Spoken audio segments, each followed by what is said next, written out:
السلام علیکم۔ حمد و ثنا رب اولا کے لیے جو مالک الملک توتی الملک تنزع الملک ہے، وہی ہے جس کی بارگاہ میں ہم انابت و استغفار کے ساتھ رجوع ہوتے ہیں اور کرتے ہیں ایاک نعبد و ایاک نستعین۔ وہی راہ حق کا دکھانے والا، ہدایتوں کا بھیجنے والا، ہدایتیں جو انبیاء کے ذریعے سے آتی ہیں۔ درود و سلام محبت وحی صاحب خدا سرور کشور رسالت صلی اللہ علیہ وسلم پر۔ آپ کا نام میرے واسطے عنوان حیات ہے، آپ کا ذکر عبادت کے سوا کچھ بھی نہیں۔ رب اشرح لی صدری ویسر لی امری واحلل عقدۃ من لسانی یفقہوا قولی۔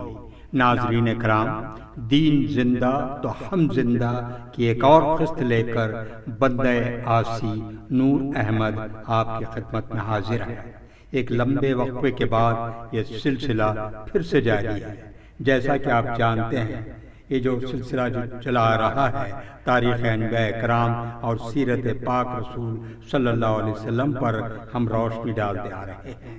پچھلی قسط میں ہم نے جن موضوعات پر لب کشائی کی تھی وہ سارے 5 اور 6 ہجری کے اہم واقعات تھے، جس میں نمایاں طور پر ہم نے غزوہ خندق میں صحابہ کی قربانی وغیرہ کی بات کی تھی۔ آج کی قسط میں ہم غزوہ بنی قریظہ، غزوہ بنی مصطلق اور صلح حدیبیہ پر روشنی ڈالیں گے انشاءاللہ۔ اور یہ بھی میں بتاتا چلوں کہ پچھلی قسط کا ٹائٹل تھا 5 ہجری۔ چلیے سلسلے کو آگے بڑھاتے ہیں۔ بنو قریظہ نے عہد شکنی کر کے قریش مکہ کا ساتھ دیا تھا۔ جب رسول اللہ صلی اللہ علیہ وسلم نے غزوہ خندق سے مدینہ آ کر ہتھیار اتار دیے تو حضرت جبریل علیہ السلام نے آ کر عرض کیا، یا رسول اللہ تعالیٰ نے حکم دیا ہے کہ آپ لشکر لے کے بنو قریظہ روانہ ہو جائیں۔ آپ صلی اللہ علیہ وسلم نے صحابہ کو عصر کی نماز بنو قریظہ میں پڑھنے کا حکم دیا۔ حضرت علی کرم اللہ وجہ اسلامی جھنڈا اور صحابہ کا لشکر لے کے وہاں پہنچے۔ یہودیوں نے آپ صلی اللہ علیہ وسلم کو برا بھلا کہا اور مصالحت کے لیے بھی تیار نہیں ہوئے، تو ان کے قلعے کا محاصرہ تقریباً 25 دن تک جاری رکھا۔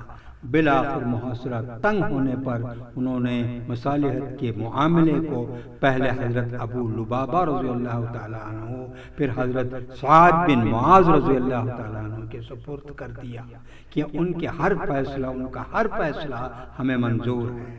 انہوں نے تورات کے مطابق فیصلہ کیا کہ تمام لڑنے والے مردوں کو قتل کر دیا جائے، عورتوں اور بچوں کو غلام بنا لیا جائے، جائیداد اور مال و دولت مسلمانوں میں تقسیم کر دی جائے۔ اس فیصلے کے مطابق بنو قریظہ کو گرفتار کر کے مدینہ لا کر قتل کر دیا گیا۔ حی بن اخطب اور بنو قریظہ کے سردار کعب بن اسد کی بھی گردن مار دی گئی، تاکہ عہد شکنی کرنے والوں اور دھوکے بازوں کو ہمیشہ کے لیے سبق مل جائے اور آنے والی نسلیں عبرت حاصل کریں۔ اس طرح مدینہ ہمیشہ کے لیے دشمنوں کی سازش سے محفوظ ہو گیا۔ اب غزوہ بنی مصطلق پر روشنی ڈالتے ہیں۔ رسول اللہ صلی اللہ علیہ وسلم کو یہ اطلاع ملی کہ بنو مصطلق کے سردار حارث بن زرار نے مدینے پر حملہ کرنے کے لیے بہت سی فوج جمع کر لی ہے۔ آپ صلی اللہ علیہ وسلم نے بریدہ اسلمی کو تحقیق کے لیے بھیجا۔ انہوں نے واپس آ کر اس خبر کی تصدیق کر دی تو حضور صلی اللہ علیہ وسلم 2 شعبان 5 ہجری کو صحابہ کا لشکر لے کر روانہ ہو گئے اور 1 دن کا سفر طے کر کے مقام مریسی کے پاس پڑاؤ ڈالا۔ مریسی کے لوگ مقابلے کے لیے آئے اور معمولی سی جنگ کے بعد ان کے پاؤں اکھڑ گئے اور وہ میدان چھوڑ کر بھاگ گئے۔ اس جنگ میں بنو مصطلق کے 10 آدمی مارے گئے، جبکہ ایک صحابی نے بھی شہادت پائی۔ مسلمانوں نے مشرکین کے 600 آدمیوں کو قید کیا۔ مال غنیمت میں 2000 اونٹ اور 5000 بکریاں ہاتھ آئیں۔ اس لڑائی میں گرفتار ہونے والوں کے ساتھ بنو مستلق کے سردار کی بیٹی جویریہ بھی تھی۔ انہوں نے اپنے فدیے کی رقم طے کر کے حضور صلی اللہ علیہ وسلم سے مدد کی درخواست کی۔ آپ صلی اللہ علیہ وسلم نے اپنی طرف سے فدیے کی رقم ادا کر کے ان کو غلامی سے نجات دلائی اور مزید یہ احسان فرمایا کہ اسلام قبول کرنے کے بعد ان سے نکاح کر لیا۔ اس نکاح کی برکت سے بنو مستلق کے تمام جنگی قیدیوں اور مال غنیمت کو واپس کر دیا گیا اور ان کے والد بنو مستلق کے سردار حارث بن زرار نے بھی اسلام قبول کر لیا۔ ناظرین کرام، ایک بہت اہم مسئلے پر لب کشائی کرتے ہیں۔ رسول اللہ صلی اللہ علیہ وسلم نے ایک مرتبہ خواب دیکھا کہ مکے میں داخل ہو کر بیت اللہ کا طواف کر رہے ہیں۔ یہ خواب سنتے ہی صحابہ کرام بیت اللہ کی زیارت اور عمرہ کی ادائیگی کے شوق میں بے چین ہو گئے۔ چنانچہ ماہ ذی القعدہ 6 ہجری میں رسول اللہ صلی اللہ علیہ وسلم 1400 صحابہ کرام کے ساتھ عمرہ کرنے کے لیے روانہ ہوئے اور حدیبیہ پہنچ کر قیام فرمایا۔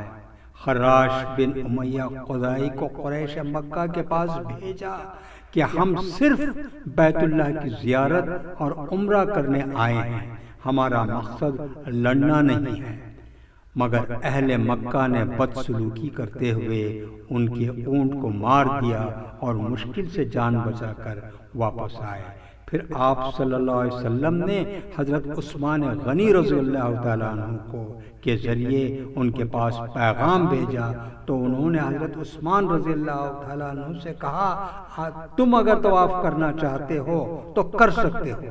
انہوں نے جواب دیا، میں رسول اللہ صلی اللہ علیہ وسلم سے پہلے ہرگز طواف نہیں کروں گا۔ تو قریش مکہ نے کہا کہ محمد صلی اللہ علیہ وسلم اپنے ساتھیوں کو لے کر اس سال مکے میں داخل نہیں ہو سکتے، اور حضرت عثمان غنی رضی اللہ تعالیٰ عنہ کو نظر بند کر دیا۔ ادھر مسلمانوں میں ان کے قتل کی خبر مشہور کر دی گئی تو حضرت عثمان رضی اللہ تعالیٰ عنہ کی شہادت کا بدلہ لینے کے لیے آپ صلی اللہ علیہ وسلم نے ایک درخت کے نیچے صحابہ کرام سے بیعت لی۔ اس بیعت کو بیعت رضوان کہا جاتا ہے۔ ناظرین کرام، اب روشنی ڈالتے ہیں صلح حدیبیہ پر۔ حدیبیہ کے موقع پر مشرکین نے اندازہ لگا لیا تھا کہ محمد صلی اللہ علیہ وسلم اپنے جانثار صحابہ کے جذبات اور عمرے کی خواہش کو پورا کیے بغیر نہیں رہ سکتے۔ اس لیے انہوں نے مسلمانوں کے ساتھ امن و معاہدے کی گفتگو کے لیے سہیل بن عمرو کو قاصد بنا کر بھیجا۔ بالآخر گفتگو کے بعد دونوں فریق 10 سال تک چند شرطوں پر صلح کرنے پر راضی ہو گئے۔ نمبر 1، مسلمان اس سال عمرہ ادا کیے بغیر مدینہ واپس چلے جائیں۔ نمبر 2، مسلمان اگلے سال عمرہ ادا کریں گے لیکن مکے میں 3 دن سے زیادہ نہیں ٹھہریں گے۔ نمبر 3، مسلمان مکے میں ہتھیار نہیں لائیں گے، ان کے پاس صرف تلواریں ہوں گی اور وہ بھی نیام میں رہیں گی۔ نمبر 4، اہل مدینہ مکے میں رہنے والے مسلمانوں کو اپنے ساتھ نہیں لے جائیں گے، اور اگر کوئی مسلمان مکے میں رہنا چاہے تو اس کو نہیں روکیں گے۔ نمبر 5، اہل مکہ میں کوئی مدینہ چلا جائے تو مسلمان اسے واپس کریں گے، لیکن اگر کوئی مسلمان مکہ واپس آ جائے تو مشرکین اسے واپس نہیں کریں گے۔ نمبر 6، 10 سال تک فریقین میں لڑائی بند رہے گی۔ نمبر 7، عرب قبائل کو کسی بھی فریق کے ساتھ معاہدہ کرنے کا اختیار ہوگا۔ اس طرح مسلمانوں نے دب کر صلح کی۔ جب حضور صلی اللہ علیہ وسلم اور مشرکین کے درمیان حدیبیہ کی صلح اور معاہدے پر دستخط ہو گئے تو آپ صلی اللہ علیہ وسلم نے صحابہ کرام کو قربانی دینے اور سر منڈوانے کا حکم دیا۔ آپ صلی اللہ علیہ وسلم کا یہ حکم صحابہ پر بہت دشوار گزرا۔ بالآخر حضرت ام سلمہ رضی اللہ تعالی عنہا نے حالات کو سمجھتے ہوئے آپ صلی اللہ علیہ وسلم کو مشورہ دیا اور کہا آپ ہی سر منڈوا لیجئے، تو آپ صلی اللہ علیہ وسلم نے اس مشورے پر عمل کرتے ہوئے سر منڈوا لیا۔ یہ دیکھ کر صحابہ نے بھی اپنے اس پر عمل کیا۔ 3 روز حدیبیہ میں قیام کر کے صحابہ کے ساتھ جاتے وقت حضور صلی اللہ علیہ وسلم پر سورہ فتح کی آیات نازل ہوئی کہ ہم نے آپ صلی اللہ علیہ وسلم کو یہ کھلی ہوئی فتح عطا فرمائی ہے۔ حضرت عمر رضی اللہ تعالیٰ عنہ جو اس معاہدے کی شرطوں کو اپنے لیے بے عزتی کا سبب سمجھ رہے تھے، ان آیتوں کے نازل ہونے کے بعد پوری طرح مطمئن ہو گئے۔ اس معاہدے کی وجہ سے کفار مکہ کاروبار کے لیے مدینہ آتے جاتے تو وہ مسلمانوں کی اخلاق، نیکی، اخلاص و مہمان نوازی سے بہت زیادہ متاثر ہوئے۔ اس حسن سلوک کی وجہ سے حضرت خالد بن ولید رضی اللہ تعالیٰ عنہ اور عمر بن عاص رضی اللہ تعالیٰ عنہ کے ساتھ بے شمار لوگوں نے صلح حدیبیہ اور فتح مکہ کے دوران اسلام قبول کر لیا۔ الغرض اس معاہدے سے اسلام کے آگے بڑھنے میں زبردست کامیابی حاصل ہوئی۔ ناظرین کرام، اسی موڑ پر آج کی قسط ختم ہوا چاہتی ہے۔ آپ سے گزارش ہے کہ آپ اثر نو سارے ویڈیوز کو دیکھیں، سنیں، تاکہ تاریخ انبیاء کرام اور سیرت رسول صلی اللہ علیہ وسلم آپ کے ذہن میں گھر کر جائے۔ آئیے اس عزم کو پھر سے یاد رکھتے ہیں، دین زندہ تو ہم زندہ۔ نور احمد کو اجازت دیجیے، اپنا خیال رکھیے گا۔ فانوس بن کے جس کی حفاظت ہوا کرے، وہ شمع کیا بجھے جسے روشن خدا کرے۔ اللہ حافظ۔